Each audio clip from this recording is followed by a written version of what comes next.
इमरती, चुप हो जाओ, चुप हो जाओ, सब ठीक हो जाएगा। अजीब केस है मैम, बाप को तो अपनी बेटियों की फिक्र ही नहीं है, अपने में मस्त रहता है। माँ का भी वही हाल है, या तो दोनों बहुत ही लापरवाह है या तो कुछ ज़्यादा ही बिजी। बाप को तो पीने की आदत भी है, ये भी हो सकता है कि बाप ने ही बेटी पर। स्वीटी के कांटेक्ट में जो भी आता है, परिवार, पड़ोसी, रिश्तेदार, सबसे और सबके बारे में पूछताछ करो। पता करो कि स्कूल और घर के अलावा स्वीटी और कहाँ जाती है। हमें तो ये भी नहीं पता कि ये उसके साथ पहली बार हुआ है या इससे पहले भी। लेकिन मैम स्वीटी को तो कुछ याद ही नहीं है। या वो बताना नहीं चाह रही है।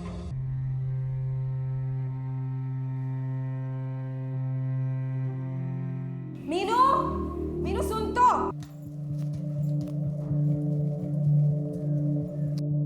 अरे शेखर सुनना, एक बार घर जाकर देख तो ले, स्वीटी और मीनू स्कूल के लिए तैयार हुए भी कि नहीं।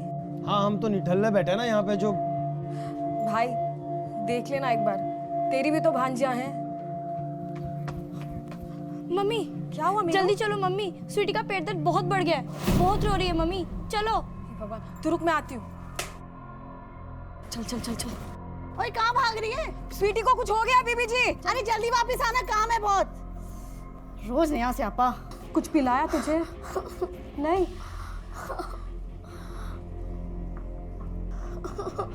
बेटा, तुम्हारे महीने आए हुए कितने दिन हो गए? याद नहीं। याद करो ना बच्चे, बताओ, याद करो। 5-6 महीना मतलब तुम 5-6 दिन बोल रही हो ना? नहीं, 5-6 महीना। स्वीटी क्या बोल रही हो तुम? सोच कर बताओ, 5-6 महीने से नहीं हुआ?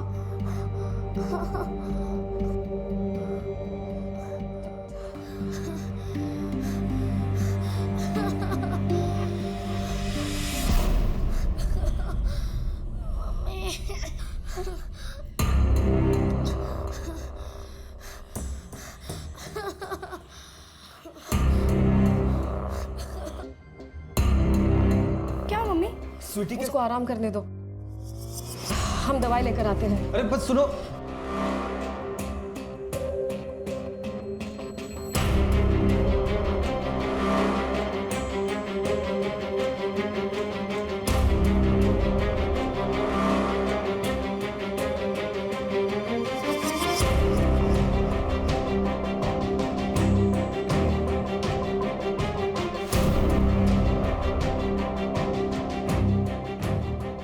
दवाई मिली कोई? बहुत ज्यादा दर्द हो रहा है।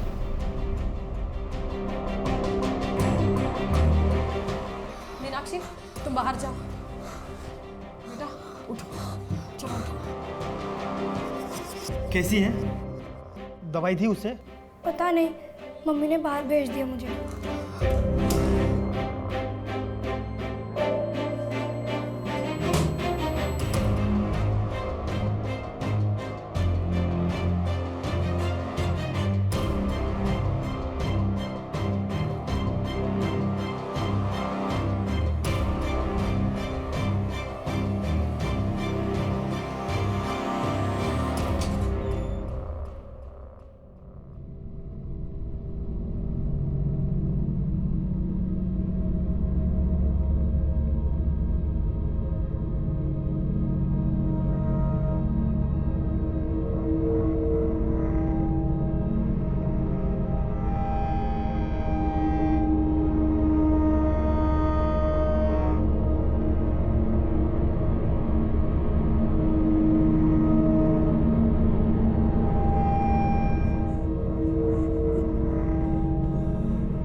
मम्मी क्या हुआ?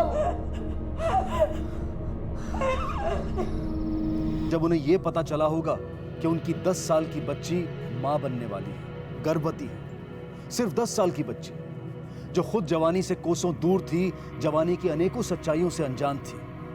उस एक पल ने इमरती और भवानी पाल की जिंदगी हमेशा हमेशा के लिए बदल कर रख दी। सोचो जरा, बच्ची है वो, कैसे किसी के साथ चली जाएगी? जरूर किसी ने उसके साथ जबरदस्ती की है। क्या? जबरदस्ती? ध्यान में रख। सकती क्या उसका? हाँ? कितनी बार बोला है तुमसे? सुनिए, हमें पुलिस के पास जाना चाहिए। चलना है तो साथ चलिए, वरना हम जा रहे हैं अकेले।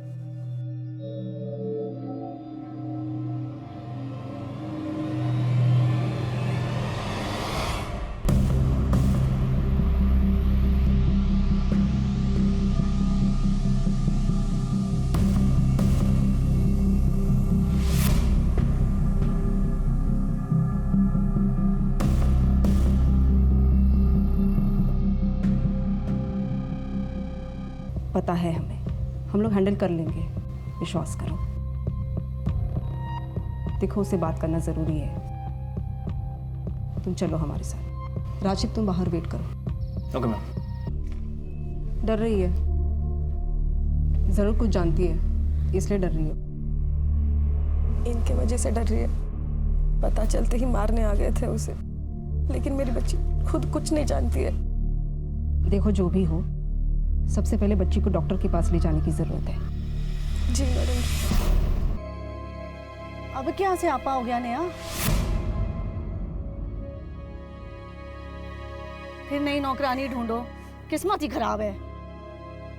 किसी और को संकट में देखकर उससे हमदर्दी जताने की बजाय, उसकी सहायता करने की बजाय हम सबसे पहले अपने नुकसान और फायदे का जायजा लेते हैं। और ये स्वार्थ मानो हमारे सामाजिक चरित्र का एक अभिन्न हिस्सा बन चुका है। जहां पूनम को नौकरानी की कमी खल रही थी, वहीं इमरती और उसके परिवार की जिंदगियां करीब करीब खत्म हो चुकी थी। और बदकिस्मती से ये तो सिर्फ मामले की शुरुआत थी। खुद पुलिस के लिए भी ये भयानक और जटिल मामला किसी चुनौती से कम नहीं था। क्या काम करती हो? घर का काम मैडम जी। वो ऑफिसर कॉलोनी है ना, धवन बीबी जी के यहाँ, वहीं पर। पूरा दिन? जी मैडम जी, पूरा दिन तो जाता ही है।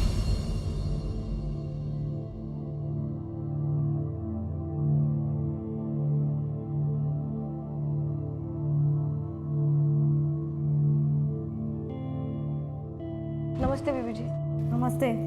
मशीन में से कपड़े निकाल के ना अंदर से कपड़ा मारना, अच्छे से सुखाना। जी। और कांच के सामान नहीं तोड़ना, नहीं तो इस बार तेरी सैलरी में से काटूंगी। और ये खिड़कियां कितनी गंदी है, कौन साफ करेगा? आज साफ कर इसको, तब तक घर नहीं जाएगी। बेबी को सारा दूध पिला देना, खाना खिला देना, टाइम पे सुला देना, ठीक है? स्कूल से आने के बाद स्वीटी पूरा दिन घर पर अकेली ही होती है। कभी कभी तो खाना खाने भी घर पे नहीं आ पाते। मतलब तुम्हारी पीठ के पीछे तुम्हारे घर पे क्या होता है तुम्हें कुछ पता ही नहीं है। घर जाने के बाद तो बेटियों से मिलते होगे ना, तब भी ध्यान नहीं गया? स्वीटी के बर्ताव में कभी कोई चेंजेस नहीं देखा तुमने? देर से आते हैं, और अगर जल्दी आ भी गए तो शराब पीने लग जाते हैं। हाँ, कैंसिल करो। बोली ठीक है, नहीं बोलेंगे भैया, हमको एड्रेस पता है, हमने चलो हम लेके चलते हैं तुमको। उस एड्रेस पे भैया पहुंचाए उसको। अरे मरती आ गई, मरती। अरे मालिक से थोड़ा चिकन लेके आए, बना दो ना। इनको तो मालूम भी नहीं है मैडम जी कि घर में क्या हो रहा है, बच्चों के साथ क्या हो रहा है। और तुम्हें तो पता होना चाहिए ना। तुम्हें उसमें कोई फर्क नजर नहीं आया?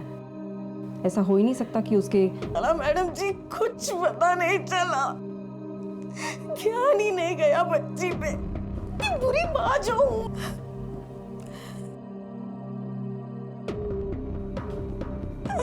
इमरती, चुप हो जाओ, चुप हो जाओ, सब ठीक हो जाएगा। अजीब केस है मैम। बाप को तो अपनी बेटियों की फिक्र ही नहीं है, अपने भी मस्त रहता है। माँ का भी वही हाल है। या तो दोनों बहुत ही लापरवाह है, या तो कुछ ज़्यादा ही बिजी। बाप को तो पीने की आदत भी है। ये भी हो सकता है कि बाप ने ही बेटी पर। स्वीटी के कांटेक्ट में जो भी आता है, परिवार, पड़ोसी, रिश्तेदार, सबसे और सबके बारे में पूछताछ करो। पता करो कि स्कूल और घर के अलावा स्वीटी और कहाँ जाती है। हमें तो ये भी नहीं पता कि ये उसके साथ पहली बार हुआ है या इससे पहले भी। लेकिन मैम स्वीटी को तो कुछ याद ही नहीं है। या वो बताना नहीं चाह रही है। तुम जाकर पता करो। ठीक है मैम। इमरती पाल एक सरकारी अफसर के घर काम करती थी। पति भवानी पाल पेशे से इलेक्ट्रिशियन था और अक्सर घर देर से लौटता था। इसे किस्मत का क्रूर मजाक नहीं तो और क्या कहें। जहां इमरती दूसरों के बच्चे का इतनी अच्छी तरह से ख्याल रख रही थी, वहीं अपनी बेटियों के आसपास मंडराते खतरे की उसे खबर तक नहीं थी। शरीर पर कहीं पर भी घाव वगैरह नहीं है, लेकिन हाँ ज़बरदस्ती हुई है जिसके चलते प्रेगनेंसी। मैंने उसके साथ बात करने की कोशिश की लेकिन कुछ बोल नहीं रही है, कंफ्यूज्ड है, डरी हुई है। मैडम जी, बच्चा गिरा तो पाएंगी ना? लेकिन स्वीटी 30 हफ्तों से प्रेग्नेंट है।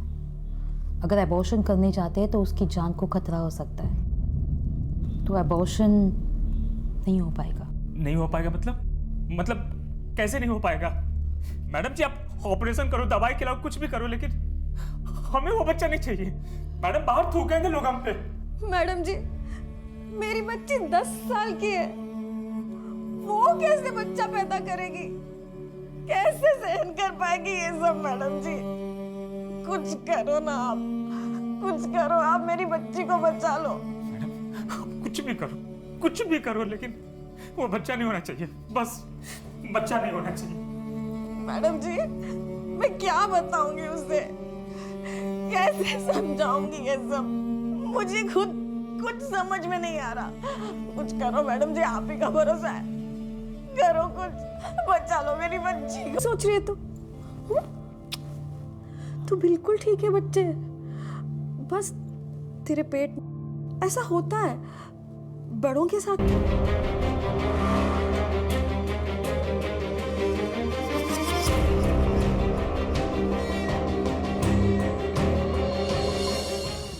सारा दिन तो काम में ही निकल जाता है। कभी कभी आते हैं दोपहर में खाना खाने के लिए, पर ऐसा तो कभी किसी को देखा नहीं स्वीटी के पास या घर के आसपास। ठीक है। वॉचमैन है सर जी, राउंड लगाते रहते हैं, किसी अजीब इंसान को नहीं देखे। अगर देखते तो ऐसे होने ही नहीं देते।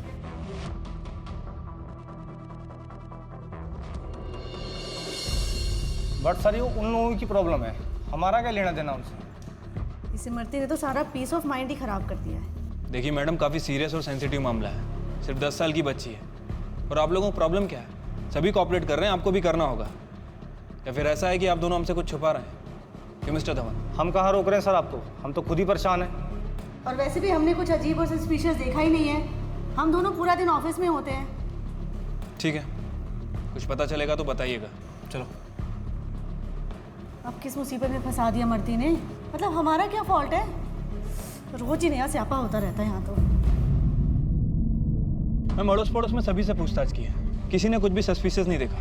ज़्यादातर लोग सुबह काम को जाते हैं और शाम को ही वापस आते हैं। मैम ये दोनों ही बच्चियाँ गर्ल्स स्कूल में जाती हैं। हाँ, स्कूल में 1-2 मेल स्टाफ हैं, मैंने उनके ऊपर नज़र रखवाई है। मैम स्वीटी स्कूल से घर पैदल ही चलकर वापस आती है। अगर रास्ते में किसी ने उसके साथ कुछ किया हो तो ऐसी कंडीशन में कल्पिट को ढूंढना और भी मुश्किल होगा। मैम एक और प्रॉब्लम है, घर की पोजीशन ऐसी है कि कोई भी आसानी से अंदर आ सकता है, खासकर दोपहर में जब स्वीटी घर पे अकेली रहती है। बड़ी बहन से पूछताछ हुई? फिलहाल तो नहीं मैम, घर पे माँ बाप नहीं थे इसलिए मैंने बात नहीं की, शायद अब आ गए हों। चलो।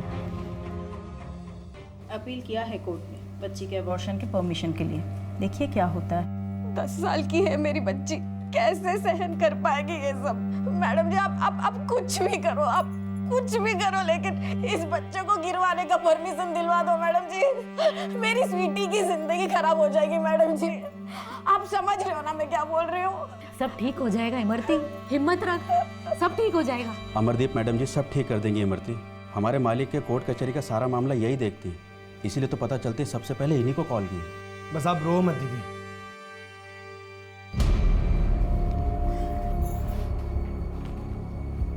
हौसला रखिए, कोशिश कर रहे हैं हम, सब ठीक हो जाएगा।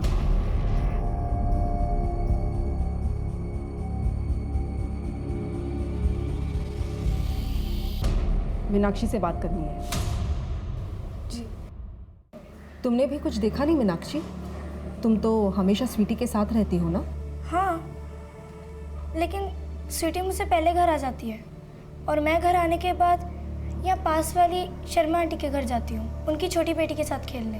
वो मुझे पैसे देती हैं, तब तो स्वीटी घर पर अकेली होती है। बेटा, घर के आसपास किसी को देखा हो या स्वीटी के आसपास स्वीटी को परेशान करते हुए? मीनू, मीनू बुलाते हैं ना सब तुम्हें। देखो मीनू बेटा, अगर स्वीटी के साथ ऐसा कुछ हुआ है ना, तो हो सकता है कि तुम्हारे साथ भी ऐसा किसी ने करने की कोशिश की हो।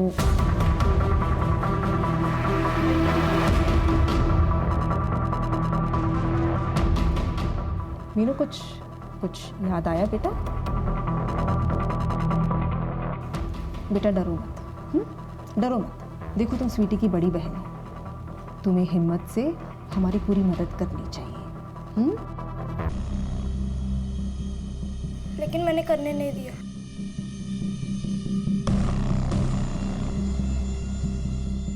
किसने?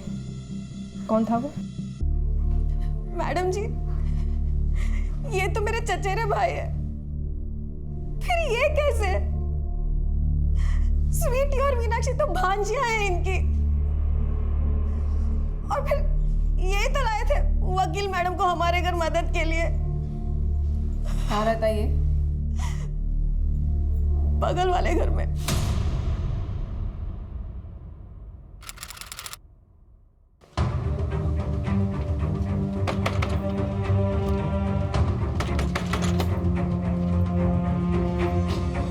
चल क्या हुआ सर? चल बताते हैं। चल अरे सुनिए आप, अरे मेरी बात तो सुनिए। क्या हुआ मैडम? ले चलो इसे। चल अरे कहाँ लेकर जा रहे हैं? छोड़िए इन्हें, हम कोई चोर उचक्के थोड़ी ना है। सच सच जो भी जानते हैं तो बता दिया मैडम आपको। अब तू और बताएगा लॉकअप में। लेकिन मैडम ये क्या जबरदस्ती है?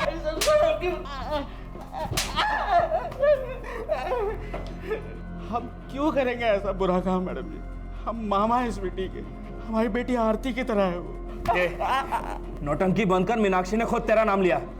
सिर्फ सच बोल। चल। लेकिन क्यों? जितना प्यार हम अपनी बेटी से करते हैं उतना ही प्यार मीनू और स्वीटी से भी करते हैं। हम क्यों करेंगे ऐसा काम मैडम? कोई गलतफहमी हो गई होगी मैडम। हाँ समझ गए, अपनी बेटी के प्रति सख्त है ना हम। हमारी बेटी उनकी बेटी से हर काम में आगे रहती है, और फिर इमरती और भवानी के पास टाइम ही कहाँ है अपनी बच्चियों के लिए। मीनाक्षी जलती हो गया हमारी बेटी से। बकवास बंद कर। ये जो तेरी कहानियां है ना, वो काम नहीं आएंगी। सच तो ये है कि बच्ची ने भी तेरी तरफ इशारा किया है, समझाओ? देख, सच बोल। तो फिर सिखाया होगा उसको किसी ने ऐसा करने के लिए। मीनू नहीं सिखाया होगा, या फिर गलती से कह रही होगी। बच्ची है मैडम जी, गलती भी तो हो सकती है उससे। हमने कोई ऐसा घटिया काम नहीं किया मैडम जी। हम अपनी बेटी की कसम खा के कहते मैडम, हमने कोई ऐसा घटिया काम नहीं किया। पागल औरत, हाय लगेगी हाय तुम लोगों को। हाँ, नरक जाओगे सबके सब। कैसी औरत है तू? अपने ही भाई को फंसा दिया, और इसने जो किया वो ऐसा नीच काम तो कोई दुश्मन भी नहीं करता। अरे 10 साल की बच्ची है वो मेरी, और उसकी खुद की भांजी है। एक शब्द भी और बोला तो तेरी जबान खींच लूंगी। तू मेरा शरीफ आदमी को बदनाम करती है। शरीफ है वो। अरे वो हमारी बेटी का जिंदगी खराब कर दिया, मिलेगा तो साले को काट दे। अरे ऐसे कैसे काट देगा? ऐसे कैसे काट देगा? इनको जला दूंगी मैं। अरे जला देगी तू, हाथ लगा के दे। अरे लगा जेल भिजवा कर रखा नहीं तो मेरा नाम भी नहीं। क्या? छोड़ो मुझे। अरे मार दूंगी मैं।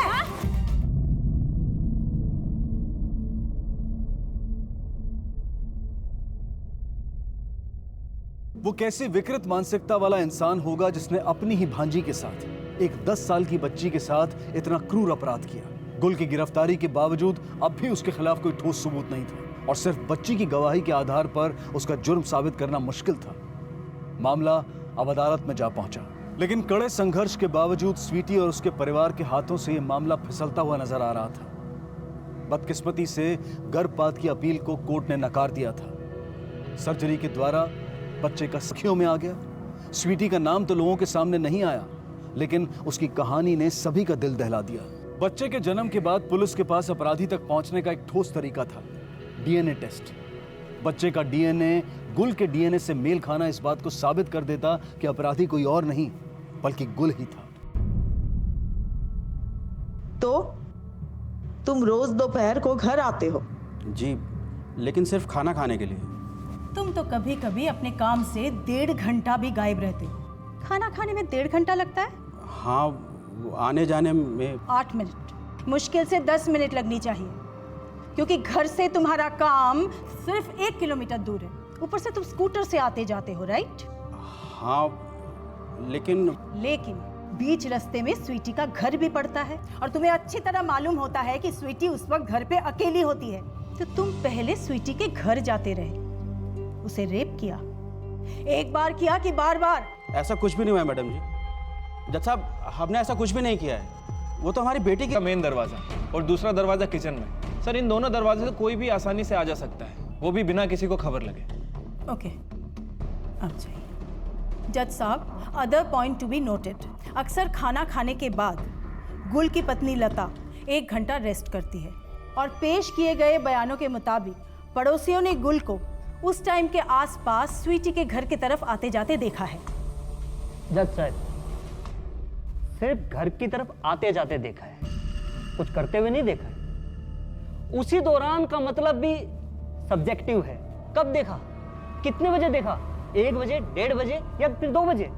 जज साहब, ये सिर्फ और सिर्फ अनुमानित चीजें हैं। जो एविडेंस हैं, इनका इस वास्तविकता से कोई लेना देना है ही नहीं, बल्कि वकील साहिबा के पास कोई ठोस सबूत है ही नहीं। वो भी आ जाएगा। जज साहब, बच्ची के डीएनए से अक्यूज्ड का डीएनए मैच किया जा रहा है।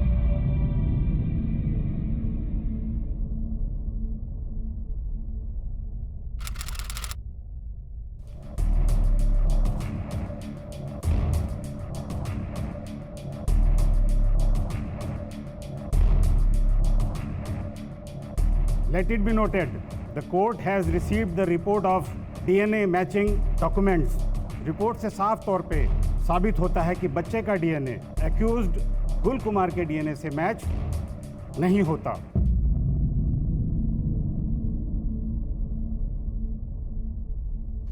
हम कहे थे जज साहब, हम कहे थे हमने कुछ नहीं किया है, लेकिन ये लोग हमारी बात ही नहीं माने। हमने कुछ नहीं किया है, हम कहे थे साहब। The court is adjourned for today. Ma'am, Sweety का डीएनए गुल के डीएनए से मैच नहीं कर रहा है। What do you mean match नहीं हुआ? How is it possible? Ma'am, समझ में नहीं आ रहा हम क्या मिस कर रहे हैं। डीएनए को रीटेस्टिंग के लिए भेजो। टेस्ट में गलती हो सकती है, लेकिन एक बच्ची जो कह रही है वो तो गलत नहीं हो सकता ना। मुझे स्वीटी से फिर से बात करनी होगी। तब तक स्वीटी के साथ कांटेक्ट में आने वाले हर आदमी का मुझे डीएनए सैंपल चाहिए। सबके डीएनए मैच करवाएंगे, उसके पड़ोसी, उसके रिश्तेदार, स्कूल के मेल स्टाफ मेंबर्स, यहाँ तक कि उसके बाप का भी। कोई छूटना नहीं चाहिए। एक बच्ची के साथ इतनी घटिया हरकत करने वाला किसी भी कीमत पर बचना नहीं चाहिए। मैं स्वीटी से बात करती हूँ, तब तक तुम डीएनए सैंपल्स इकट्ठा करवाओ ऑन प्रायोरिटी। ठीक है मैम।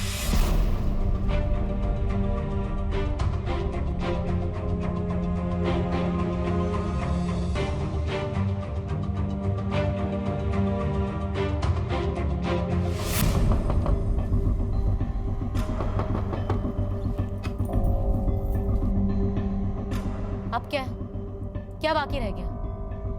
चैन से जीने देंगे कि नहीं आप लोग हमें? शेखर कहाँ है? शेखर कहाँ है हमें क्या पता। सुबह से बोरिया बिस्तर लेकर गायब है कहीं पर। मैम, स्वीटी का छोटा मामा शेखर सुबह से ही अपना बोरिया बिस्तर लेकर गायब है। मैम, कहीं ऐसा तो नहीं कि स्वीटी गुल नहीं बल्कि छोटे मामा शेखर की तरफ इशारा कर रही हो? क्योंकि घर के आसपास वही ज्यादा नजर आया। सुबह से निकला है मतलब ज़्यादा दूर पहुंचा नहीं होगा वो। एक काम करो, कंट्रोल रूम कांटेक्ट करो और एपीबी जारी करवाओ, नाकाबंदी करवाओ, शहर से बाहर जाने वाले सारे एग्जिट्स को ब्लॉक करवा दो। पहले ट्रेन स्टेशंस और बस स्टैंड्स पर फोकस करो। Okay, come on, quick quick.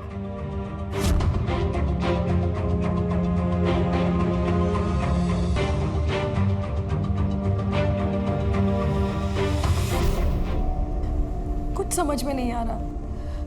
मतलब क्या गुल भाई साहब निर्दोष है? मैडम जी, जिसने भी मेरी बच्ची के साथ ये सब किया है वो बचना नहीं चाहिए।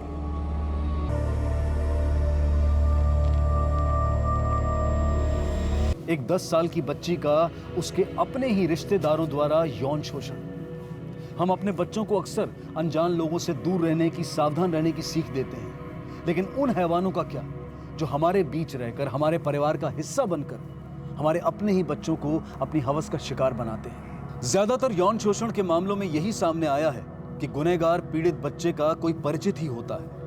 एक आंकड़े के अनुसार तकरीबन 33% यौन शोषण के मामलों में परिवार का कोई रिश्तेदार या परिवार से कोई जुड़ा व्यक्ति ही गुनहगार साबित हुआ है। इस तथ्य को नजरअंदाज ना करें, इस सच से मुंह ना मोड़ें। बहरहाल शेखर की तलाश पूरे राज्य में जारी थी।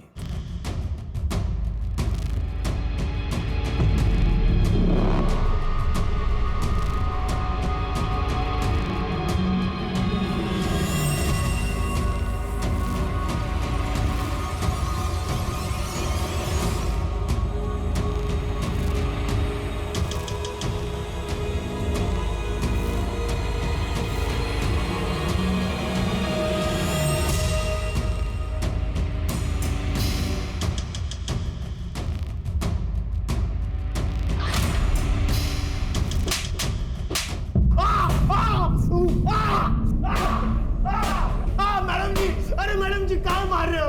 अरे बोल तो दिए, हमने कुछ नहीं किए।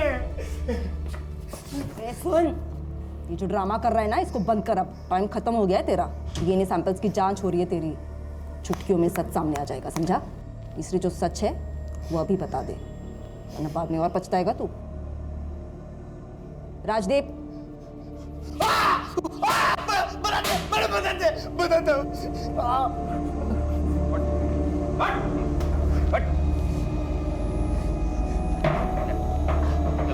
चल बता। हाँ, हमने स्वीटी के साथ, पर पहले गुल भाई साहब ने उसके साथ बलात्कार किया था। हमने तो उसके बाद उन्हें देखकर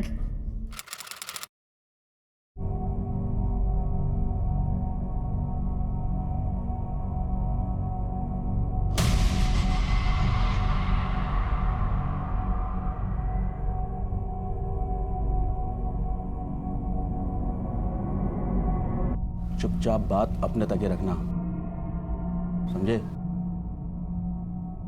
बच्ची अकेली होती है तो कभी कभार मिलने आ जाते हैं। हम भी आया करेंगे मिलने के लिए। बच्ची अकेली होती है।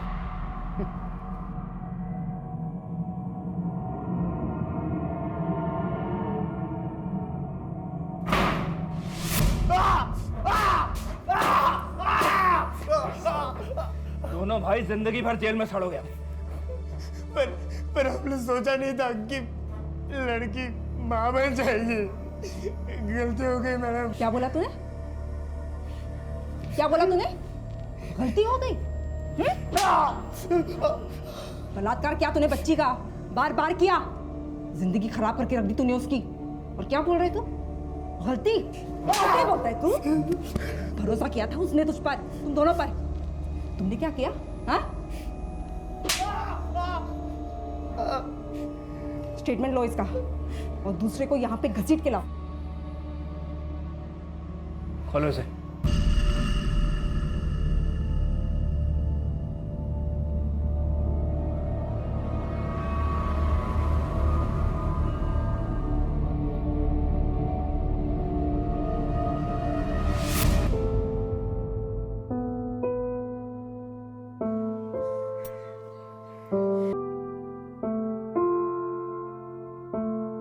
शेखर और गुल दोनों अपराधी साबित हुए और दोनों को कड़ी सजा मिली। हमेशा के लिए बदल दिया। परिवार के साथ साथ औरों को भी अपनी जिम्मेदारी का एहसास हुआ और इमरती की मालकिन पूनम देवान के व्यवहार में भी इमरती के प्रति बदलाव आया।